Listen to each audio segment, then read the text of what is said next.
This is a day of affirmation, a celebration of liberty. This is a day of affirmation. We stand here in the name of celebration of liberty. We are committed to peaceful and non-violent change. We must recognize the full human equality of all of our people, not just to those of a particular religion, not just to those of a particular race, not just to the wealthy, but to all of the people. We must do it for the single and fundamental reason that it is the right thing to do, and fundamental reason that it is the right thing to do. A new twist this morning for the country's most famous political dynasty. Robert F. Kennedy Jr. presented the presidential race on that it's time to heal a divided nation and return the power to the people. Robert Kennedy Jr.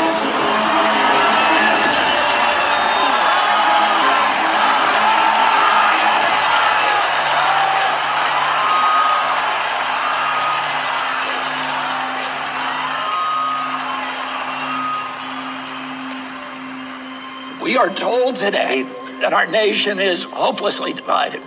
But I found something different as I travel this country. I have witnessed an upwelling of optimism that I've never seen before.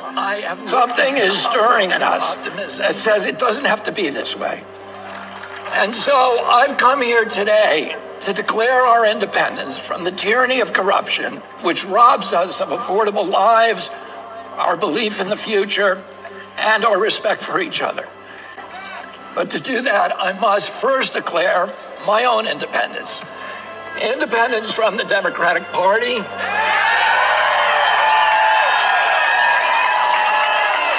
and from all other political parties. I'm going to make that same pledge to you today so that I can stand before you, as every leader should stand before you, free of partisan allegiance, free from the backroom deals, a servant only to my conscience, to my Creator, and to you. They too want liberation from the system that has captured them. And isn't that ultimately what we all want? Liberation from a system that robs us of our wealth, our health, our hope, our patriotism, our ideals, our freedoms, and ultimately our sense of ourselves as a good and capable people. I declare my independence. I declare my independence. I declare my independence. We declare our independence. I declare my independence. We declare our independence. I declare my independence. We declare our independence. I declare my independence. I declare my independence. Yo declaro mi independencia. We declare our independence. I declare my independence.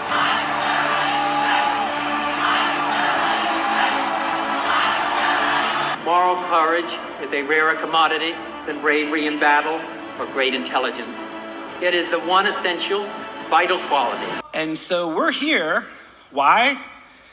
Because we biddle the decentralized future, which is supposedly the hope for this problem. If you don't know Caitlyn, she's the only person to sue the Fed. She's been leading the charge to make her native state of Wyoming an oasis for blockchain companies ever since. She's helped to enact 14 blockchain-enabling laws in 2018 and 2019 in Wyoming. And from 2016 to 2018, she jointly spearheaded a blockchain project for delivering market index data to Vanguard as chairman and president of Symbiont. It is my great, great, great pleasure to welcome today Caitlyn Long. I am a Wyoming native, and I kind of knew pretty early on that the ethos of Wyoming and the ethos of this industry have a lot of overlap. Wyoming is a state that believes in rugged individualism. It is a state that tends to buck the system, and in fact, actually, my alma mater's motto is bucking the system since 1886. And it is a state that actively embraces privacy. In fact, actually, there were some folks in Wyoming who were embarrassed that Wyoming LLCs, by the way, the limited liability company form was invented in Wyoming in 1977. And there were some folks who were embarrassed that Wyoming LLC showed up all over the Panama Papers. And so the legislature considered whether the state should start collecting information about the owners of Wyoming LLCs. And in fact, the legislature voted it down overwhelmingly because they respect privacy. So there's so much about the ethos of Wyoming that actually fits with the ethos of this industry. I think a lot of folks early on were sort of scratching their heads saying, why Wyoming, right? It's in the middle of nowhere. It's not a state that is known for financial services. There wasn't anything that was obvious to folks who didn't know what was really going on, but in fact, it's really obvious. And just 2 weeks ago, the governor of Wyoming signed a proclamation that he wants to make Wyoming the cryptocurrency capital of the United States. The important part here is that the government realizes that they can already find that within the state of Wyoming. He expressed confidence that the state will be able to overcome the not inconsiderable legal and technical issues at hand, noting several times during the meeting the state had a wide range of expertise located within the state. And of course, one of the entities he was talking about was our very own IOG, and Charles Hoskinson was at the meeting. In this article, kind of amusing, they identified him as the CEO of Output Global. No input needed any longer, just output Global. But they have a nice little piece here on Charles. They mention he's the co-founder of the Cardano blockchain platform and the Ethereum, not necessarily spelled correctly, but Ethereum blockchain. So and they have a few quotes from Charles. So we have quite a bit of experience internally dealing with the various regulatory frameworks about issuing cryptocurrencies as well as issuing stablecoins. But Hoskinson wanted to know if he chooses to participate in an advisory capacity, would that preclude his company from bidding on work to build out the state's stablecoin? Hoskinson told Gordon that the world is at large is watching what Wyoming's doing and talking about it in far corners of the globe. And then Charles told a story about how even in Abu Dhabi, where he was recently, they were talking about Wyoming's regulatory framework for crypto. IOG domiciling themselves in Wyoming. The first Cardano Summit being held at the University of Wyoming. Charles having a ranch in Wyoming. I think a lot of this had to do with the fact that Charles and IOG knew if there was any jurisdiction in the United States that was ever going to have any kind of an official crypto asset, a state-sanctioned crypto asset, Wyoming had to be the front runner. I'm going to hand the microphone to you, Caitlyn, to introduce Mr. Kennedy. Let's get started. I'd like to talk about freedom to innovate, corporate capture, and privacy. Well, first of all, I'm very, very happy to be here with all of you crypto fans. And during the COVID epidemic, I saw what happened to the truckers in Ottawa. Hey, folks, let's give him the courtesy of an audience. Nobody's paying to be in this event. Let's give him the courtesy of an audience. Thank you. That if a government has a right to shut down your bank account, that they have the right, they have the capacity to enslave us. The flagship of which is a deal that we have closed with the Ministry of Education containing 5 million students using a technology called PRISM integrated in the Cardano blockchain. Every one of these students will have a digital ID called a DID, and that DID carries with it metadata that will travel with them throughout their entire academic life, and like those who left Facebook's clutches of the university into the real world, will actually follow them into the economic world. So as they graduate, as they go into the economy, eventually this infrastructure can be used for property, for payments, for voting, and all other manners of their economic life.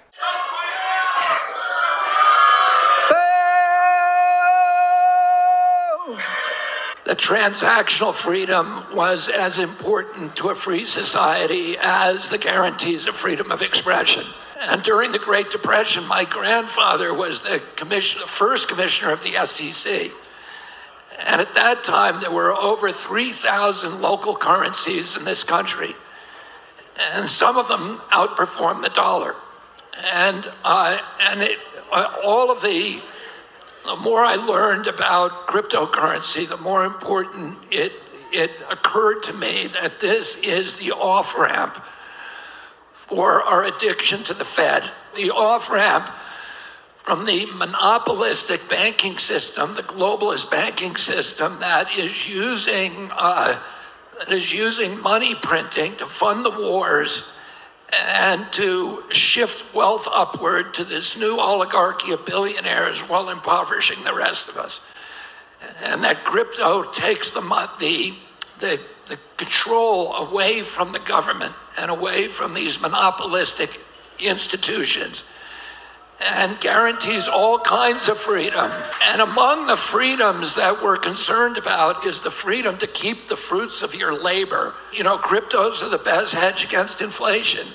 We very much see the future of work as a collaborative exercise. And where we're going as a culture in Web3 is going to attract millions and millions and millions of people from Web 2, if you want to call it that, or normie land, if you prefer that. But we're going to basically create opportunities with these Web3 tool sets that have never existed before. In the Industrial Revolution phase, post-World War II, it was fashionable, if not economical, to contract your time to big corporations because it was much easier to make good money, retirement, and all sorts of other things that were good for safety and security for the average person. And then you fast forward 70, 80, 90 years, depending on when you want to start the clock, and we haven't really changed anything that much. But if you look at what people care about, it's no longer safety and security.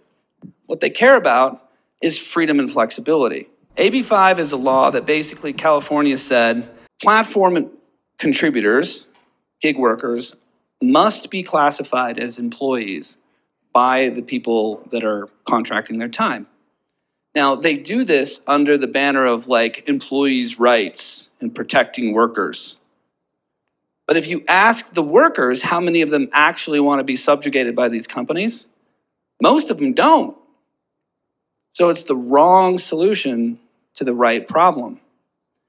So what Web3 really presents with whether it's smart contracts or community tokens or decentralized governance or gamification of work or whatever it might be, we're creating new paradigms of opportunity, economic opportunity, for people to choose and opt in from on a global scale. So this isn't a geocentric thing. This isn't going to be, well, I have to be in Denver in order to participate.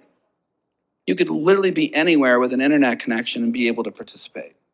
And what's beautiful about this evergreen deal is it's extensible. Our priorities and goals are directly aligned with the vision and priorities and goals of the Ethiopian government. In a recently published doctrine of Ethiopia 2025, there was a bold vision to digitize the country on 4 pillars, the first of which was a national ID system. It is our belief that the work we have done here with Prism and Cardano for these 5 million students will inevitably grow to be an inspiration and perhaps the system for 107 million Ethiopians, allowing them for the first time to globalize on equal terms with the United States, the European Union, China, and other modern developed economies. In addition to this system goes far beyond just identity. Our belief is that it can be used to help people procure jobs, to help people prove their skills, because the system can verify credentials, the system can verify certificates, the system can be used for a litany of activities which are required for people to understand who are credible actors to deal with and who have earned the right to have a job.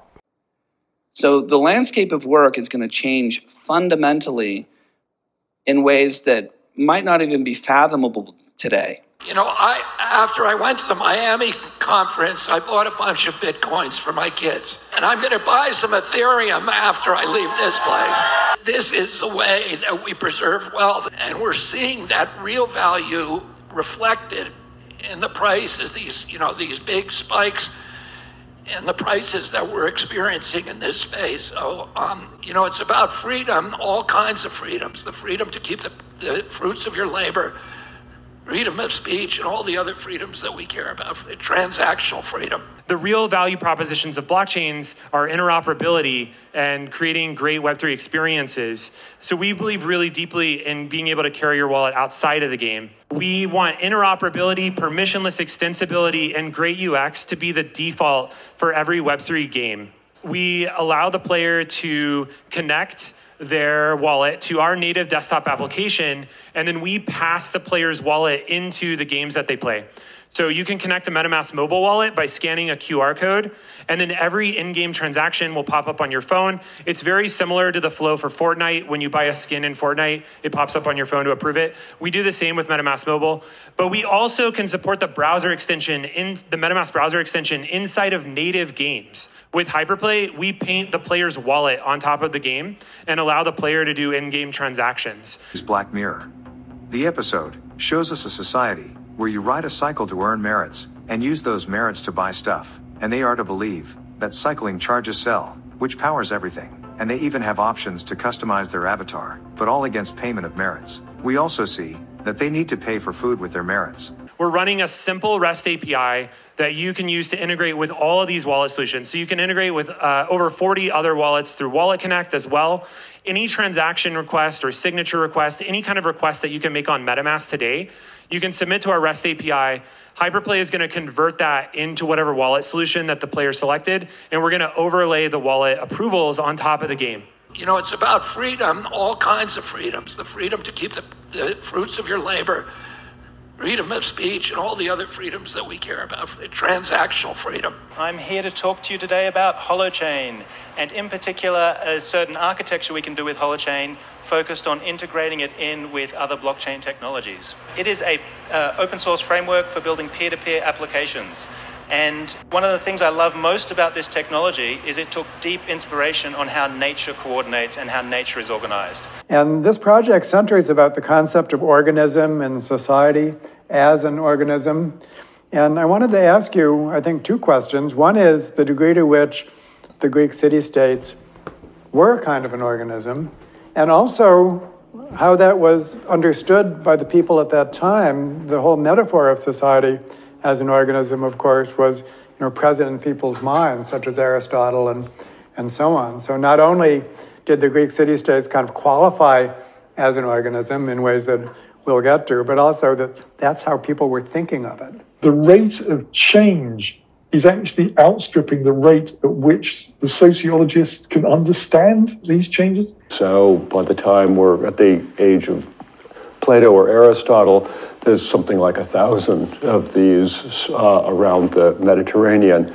And so in some ways, like the ant colonies that Deborah Gordon studies, what we have is these individual groups which are cohesive. They act cohesively as, in some ways, quasi-organisms in an ecology of similar, as it were, quasi-organisms, with which they both compete and cooperate. The buzz, it's exactly the Eth Denver buzz that we always look for. Whether it's like games or DeFi or DAOs, you can find your tribe really easily. People engaging where it matters to them. Their communities come together with other communities and then just cross-pollinate like crazy, and just the emergent order of creativity that comes out of that is amazing. We have, I think, the key way of thinking about what goes on within the city-state as well as between city-states is the management of cooperation in the face of conflict. I mean, we already have super intelligences. You know, it's kind of funny. The AGI field is like, oh, we're going to create this super intelligence. What will we do with it? Like, well, you already look at them every day. I mean, if you go to the Roman Empire and compare it to today, look at the institutions of today compared to the institutions of Rome. Countries are starting to get so many more minds. And what are these minds doing? They're aggregating together into corporations. If you have a company with 400,000 people working at it, that's a super intelligence, because it's taking the individual people's talents and capabilities and it's aggregating them together to create collective works and actions at a scale we've never seen in human history. It runs on consumer hardware. So it's not like you have to download a terabyte of data to run a local node, or you have to buy expensive gear for it. You can run it on small laptops, and people, when they're running it in a peer-to-peer way, that builds the network up itself. So consumer hardware it's something that is easy to think is not possible, but there's a lot of stuff you can do with just individual laptops, individual devices. So the idea, of course, is that you actually form a community. You team up with other smart houses to form a smart village, and you either buy or sell energy, or you lend or borrow energy amongst yourselves. But even then, with a smart village of this kind, you might see daily or even yearly fluctuations. So what do you do? Well, you get together with other villages and you form a smart town, and at some point you actually connect yourselves to your national grid to make up any shortfall or to sell any excess. A marketplace that turns every American into an energy entrepreneur, every home into a power plant, and powers this country based upon American entrepreneurship and initiative and human energy and what Franklin Roosevelt called America's industrial genius. So in Australia, there's this thing called renewable energy credits. So the government has set targets of renewable energy production, and it's essentially a subsidy they give out to energy producers. If you produce energy that's renewable, for 1 megawatt hour, you can earn a credit, which is something like $30, $40. Like, the work to do to get accredited is not friendly to small producers. And also, the amount you produce is quite small. It takes these solar panels a long time to make a megawatt hour. But if they're selling energy back to the grid and they're getting double the price, that can make a big difference on how quickly they repay their solar installation. So this is the domain I want you to imagine of, like, okay, this is the world, and you want to build an application to help small producers, small generators get access to the subsidy from the government using a blockchain application. Like, if we're going to use a blockchain, it's like, okay, tokenization, well, that's easy. We can easily create tokens. Fractionalized ownership of the RECs, okay, or the renewable energy credits, yep, that's pretty known. You can start to do that. But the thing for me is, like, how would you get it over the line where regulators and enterprise customers who are used to going to these wholesale exchanges to buy their RECs that are audited by XYZ, how would they see legitimacy in the work you're doing? How would they trust that when you say 100 households went and generated a megawatt hour of electricity together, that they actually did it? And that's the bit which is like, oh, layer 2s, cheap gas fees, it's still a really hard thing to do because there's just so much data. Because if you're trying to track, to get data to prove that this has happened, you're going to be talking about, okay, sensors measuring the electricity, people looking at the, claiming that, yes, this person has the solar panels on their roof, energy bills coming back to them from the utilities, auditors, and all this energy you would need to track and all the data you would need to track gets quite big. And that just, large data sets don't really work well in blockchain worlds. And so you can build a centralized application, but what I've been focusing on for the demo for Hollowchain, so I helped build the stall that you'll see at the main event, where we're showcasing this technology, is how can you start to build a validated data layer where you can take large amounts of data and you can have arbitrary data sets. You can put them into a blockchain-friendly and amenable system, which is peer-to-peer, encrypted, decentralized, and a lot of the things we value in the blockchain world. And then how can you start to aggregate arbitrary data sets? So when I've been building this demo, it's focusing on, like, okay, let's just measure electricity production and send data logs of that into the Hollowchain system. And if you're logging data every 10 seconds or 30 seconds, those logs get big. How can you start to, like, have customers say, well, here's my utility bill, and here's the energy company giving me a subsidy for my energy generated, and so on. You can look at the weather data on that day. You can look at people who said, yeah, they really do have that amount of solar panels on their roof, and the numbers stack up. So you can start to look at this data set, and you can start to say, yeah, this, you can audit it and have faith that the credits that were issued on chain have some validity behind them. Why was Holo represented at Bretton Woods 75? The International Monetary Fund, the World Bank, the Federal Reserve, all were there. Again, I was surprised to see Hollowchain represented. What's the story? So I'll take this one since I was there. We attend a lot of events all over the world. That event in particular was focused on connecting some of the existing establishment organizations with some of the people out on the edge of economics, like us, to come together in conversation about the state of the global monetary system and to discuss possibilities for how that can all move forward. We were invited to participate in that event. We hosted a few sessions. And to be honest, those sorts of conversations can be helpful in seeding the shift in worldview that we think is needed to address the problems that we face as a planet. So my group, Natural Resources Defense Council, rewrote the rules in California in 1982 so that the way that utilities make money in California is by conserving energy and reducing the use of carbon-based fuels. Mark Ziadi. was a stellar contributor at Consensus and has done a bunch of things in his career, and talked to him about this, and he was excited to join. So we know each other. The people around here live in perfect harmony with nature. Everybody at Eth Denver is a transformative individual. We've all been living for centuries in harmony with the buffacorn and the spork whale up in the mountains in Colorado. But imagine what would happen if something threatened the spork whale or the buffacorn, intrinsic to the Coloradan economy. Could you imagine a scenario like that? That would be horrible. It would be absolutely the worst thing in the world. The economy actually fundamentally runs on ecology, essentially, but most people don't even think about it. When you think about what civilization is, civilization right now as we know it is based on agriculture plus money, essentially. And so an agriculture fundamentally is allowing us to transform ecosystems in order to create the supply chains that humans require in order to run civilization. So if the buffacorn and the spork whales disappeared, we might not be able to run agriculture anymore. I think the risk that's in front of us right now from a regen ag perspective, I'm not sure if you've seen this, but in Scientific American, they're saying there's about 60 crop cycles left on planet Earth.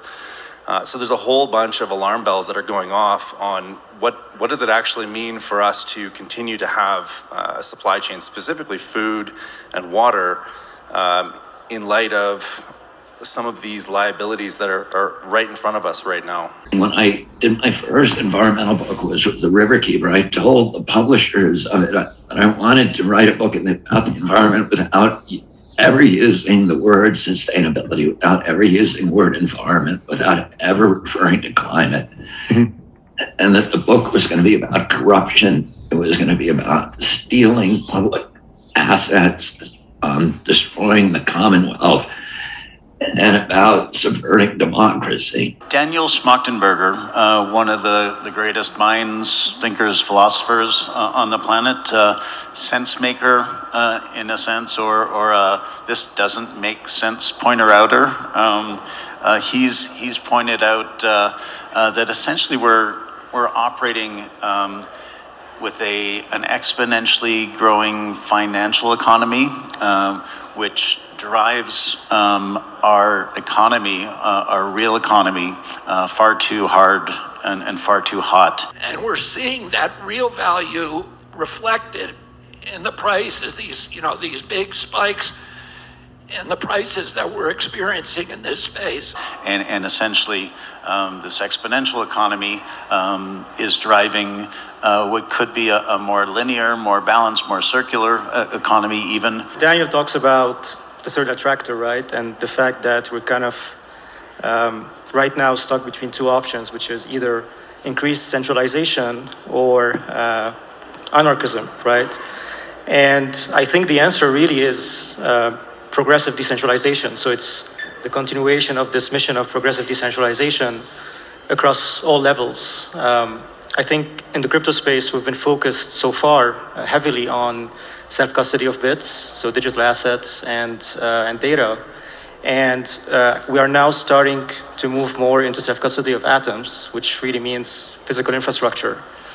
And the good news is that there are so many solutions out there that allows us to go in that direction. So you think about regenerative agriculture, and I think Rob can talk more about this, distributed energy systems, water systems. These are all solutions that can enable communities and individuals to have ownership over and self-custody over their food, energy, and water. People have asked me for years, what is the solution to our environmental problems? I've always said the same thing: is restoring democracy, restoring true free market capitalism, which a capitalism that values externalities, that values the destruction of nature, which has a value. Once we have verified that impact has actually happened, then the the donor gets an impact certificate where you actually show the value beyond carbon. You get to see biodiversity, water metrics as metadata. And the amazing thing about these this impact certificate, which I will show you later, is that they are also dynamic.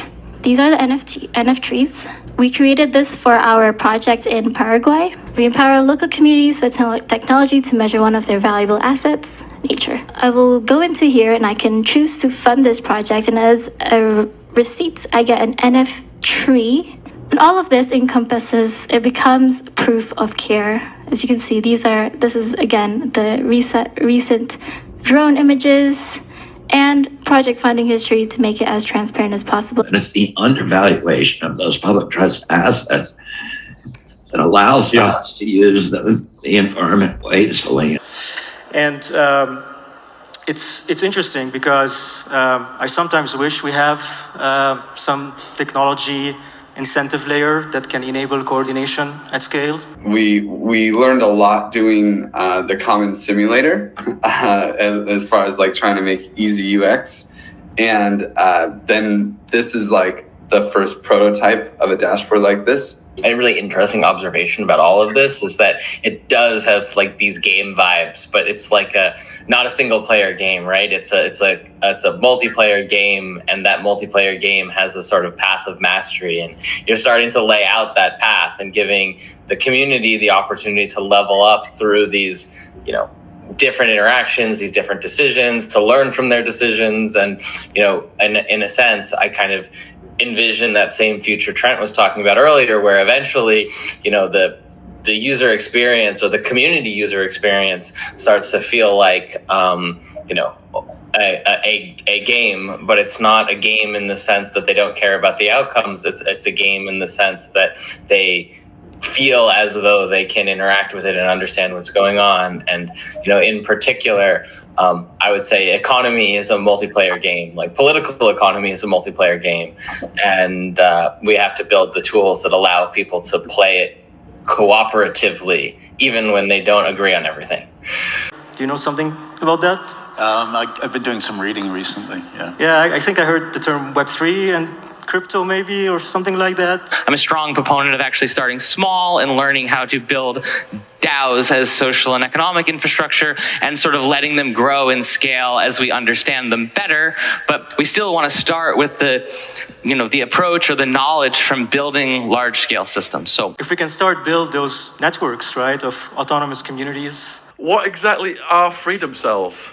Peer-to-peer, decentralized organizing focused on solutions such as skill sharing, knowledge sharing. It's more specifically to take the most solution-minded, most active people in your community, whatever that means in your area, and come together and say, what are the things that we're concerned about? What are the solutions that we want to focus on? The Freedom Cell idea is building this local group, decentralized in nature, where everybody share the idea being that you share the knowledge and the information among the group. So why are we talking about open source? In the roadmap for digital cooperation, the UNSG defined digital public goods as open source software, open data, open content, open AI models, and open standards that also advance the Sustainable Development Goals and do no harm.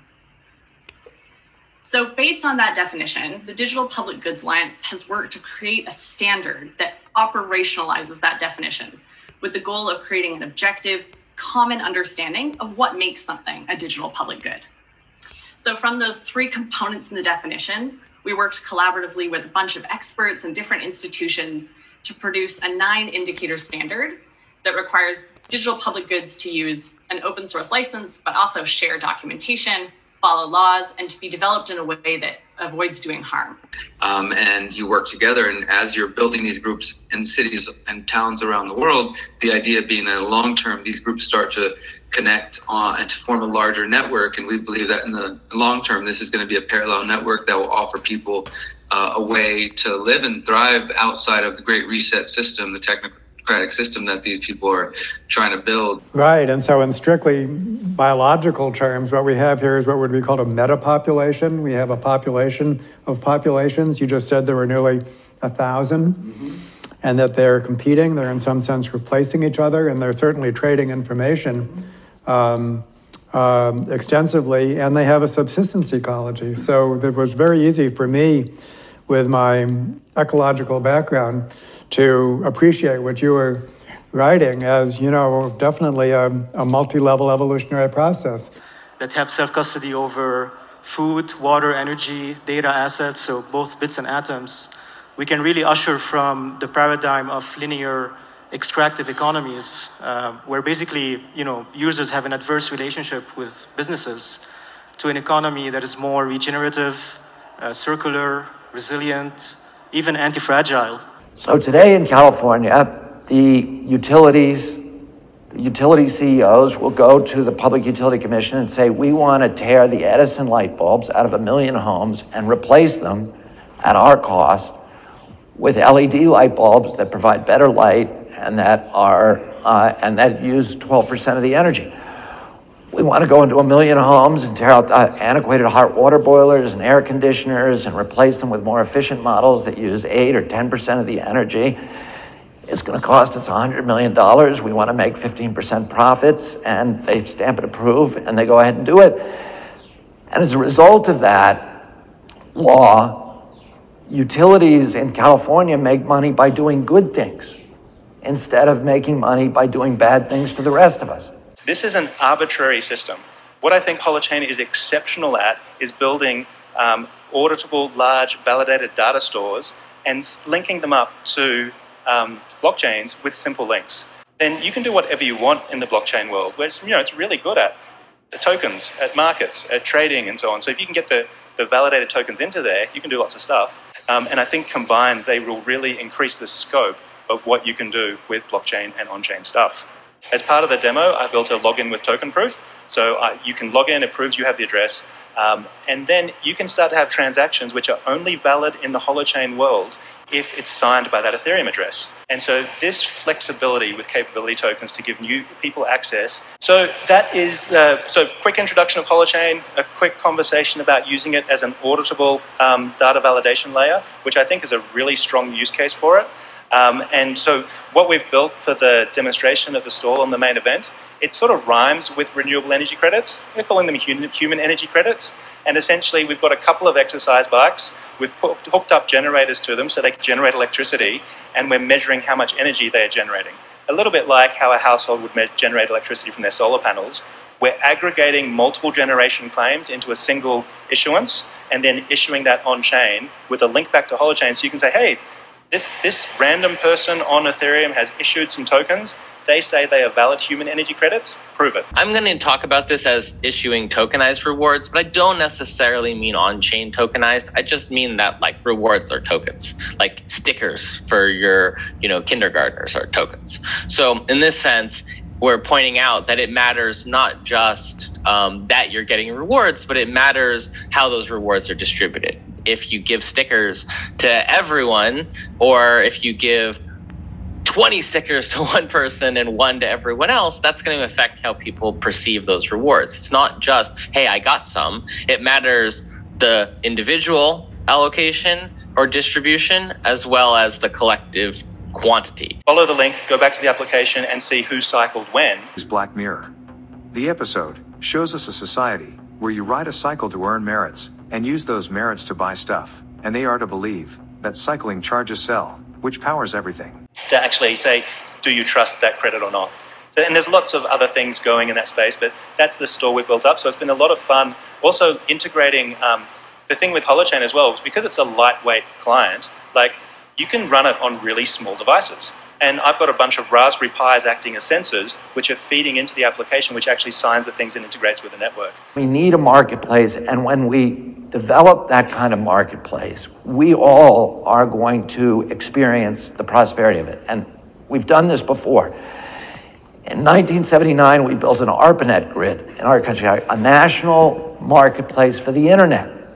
And today, most Americans have a personal computer. And because we built that marketplace.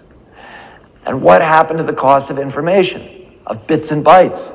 It has plummeted to 0, which is exactly what's going to happen to electrons as soon as we build a national grid for energy. All of these little gadgets that we have now, like iPhones and iPads, are all the offspring of the revolution that was triggered because we built a national grid for telecommunications.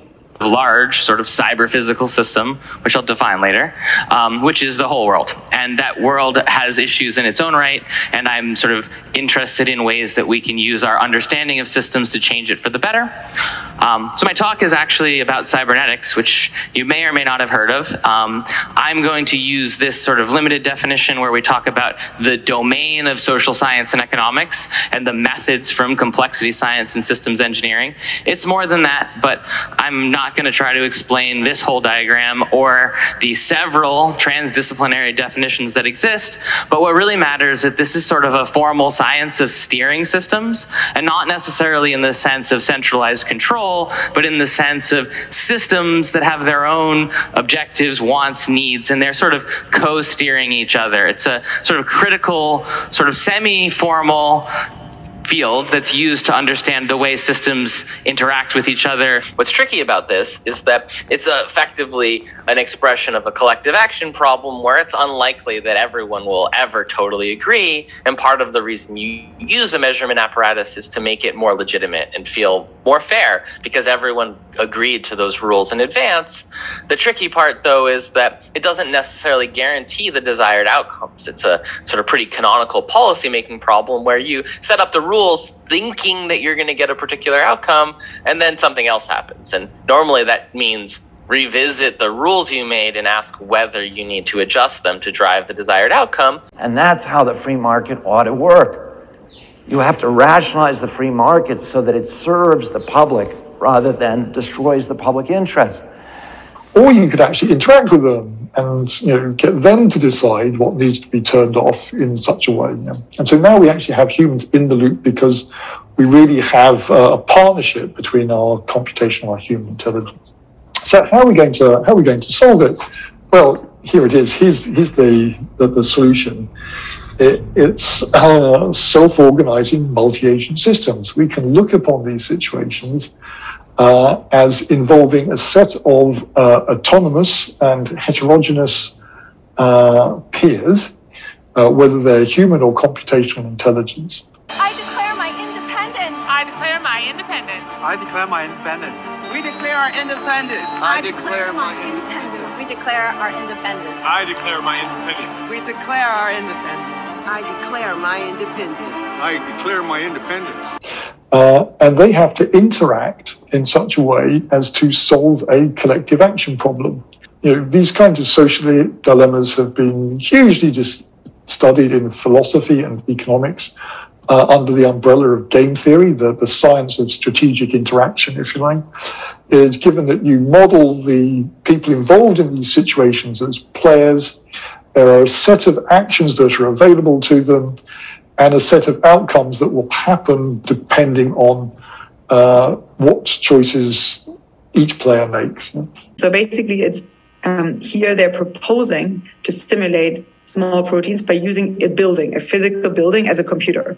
And so you basically see people here using tables as computing surfaces, physical objects such as notepads and so forth that are captured by overhead cameras as the interface, and literally creating these molecules, moving them about with laser pointers and kind of playing around with each other's molecules, but physically. And so this is this kind of like idea that if we do physicality, you have this kind of like shared mental map of what other people are working on. Brett Victor at Dynamic Land may be a name for some of you, is doing absolutely mind-boggling work. This Thrivecast is part of the Center for Games and Impact at Arizona State University. Again, Arizona State University is connected into the XAPI tracking of skills and micro-credentials, the things that the AI will use to sort you as global piecework labor, whether that's in a game or out of a game. They've framed this lifelong learning on a phone. And this is augmented reality. Like, I know that like maybe Kenny and Derek want to imagine augmented reality looks something different than a phone. It's not really different, right? It's about a digital identity system that is being tracked against behavioral and assets in a digital locker. That's all you need for augmented reality. Augmented reality is a QR code. Augmented reality are these badges or these things, these tokens that you have in your wallet.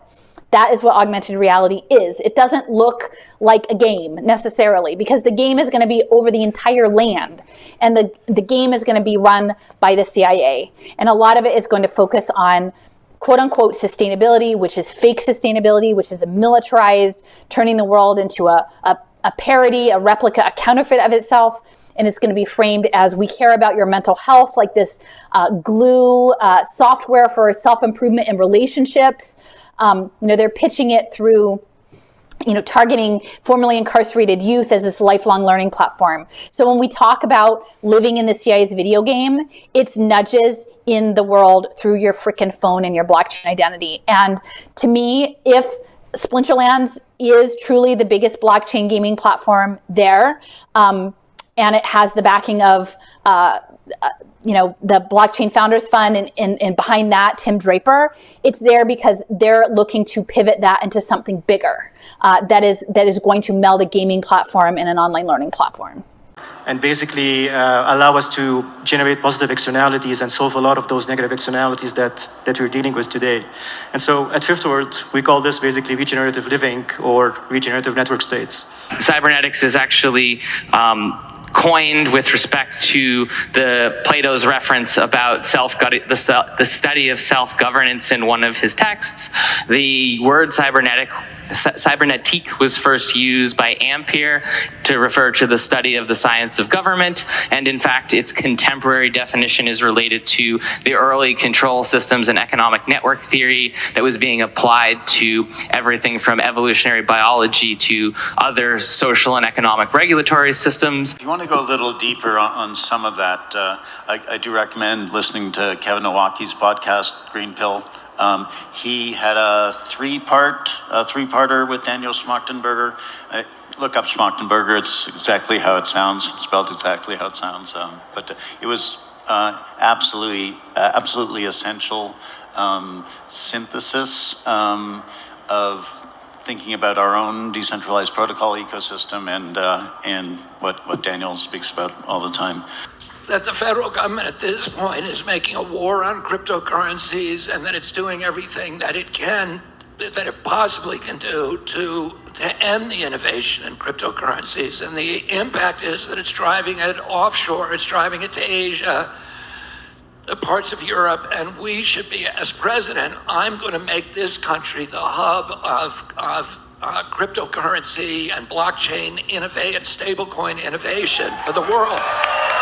I'm going to make sure that people can own their own wallets. You should be able to buy an apple, a beer, or an automobile using crypto without having it taxed for the value that it's accrued since you purchased it. The buzz, it's exactly the Eth Denver buzz that we always look for.